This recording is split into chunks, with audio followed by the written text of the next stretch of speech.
Mga ka-sports, bakbakan na naman ang ating national team na Gilas Pilipinas at mga halimaw ng Oceania, ang New Zealand at Australia. Pero ang tanong ng buong bansa, babalik na ba si Kai Sotto? At ngayon, nagsalita na si Coach Tim Cone, ano ang totoong plano ng Gilas sa Window 2? Mas lalakas ba tayo o shooting talaga ang magiging tunay ng sandata ng Gilas? Alamin natin yan ngayon.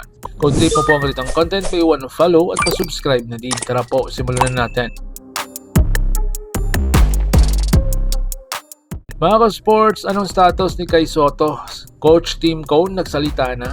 Ayon kay Coach, hindi minamadali ang pagbabalik ni Kai Sotto. Malinaw ang mensahe ng coaching staff, kalusugan muna bago hype. Hindi raw pwedeng isugal ang future ng Gilas para lang sa isang window. Pero hindi rin isinasara ang pinto. Kapag maayos ang conditioning, pasado sa medical at kayang magbigay ng kalidad na minuto, posible ang pagbabalik ni Kai. Ibig sabihin nito, hindi yes o no ang sagot, kundi strategic patience ang laro ng Gilas. So ngayon mga sports, bakit napakahalaga ni Kai Sotto sa New Zealand at Australia? Balikan natin ang kasaysayan. Noong tinalo ng Gilas ang New Zealand, ibang klase ang epekto ni Kai. Rim protection, rebounding, playmaking mula sa poste. Hindi lang siya scorer, defensive anchor siya. Kapag nasa loob si Kai, hindi basta makakapasok ang guards ng NC. Napipilitang mag-outside shots ang kalaban, bumabagal ang pace ng laro. Ito ang eksklusibong bagay na kailangan ng Gilas kapag sa physical at discipline teams ng Oceania.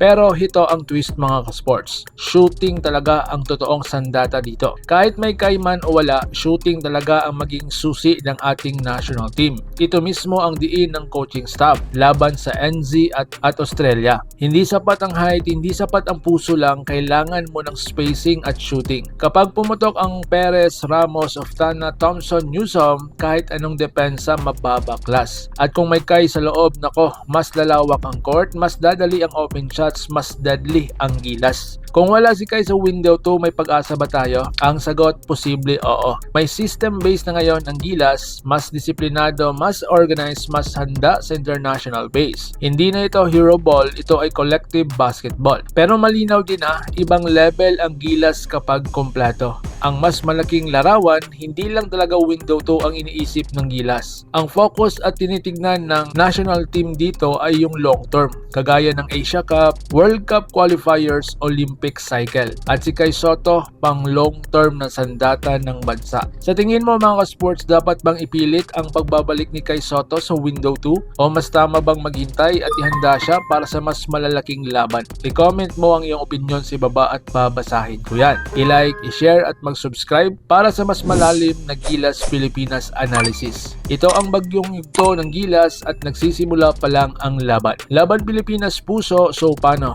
Ingat po kayo.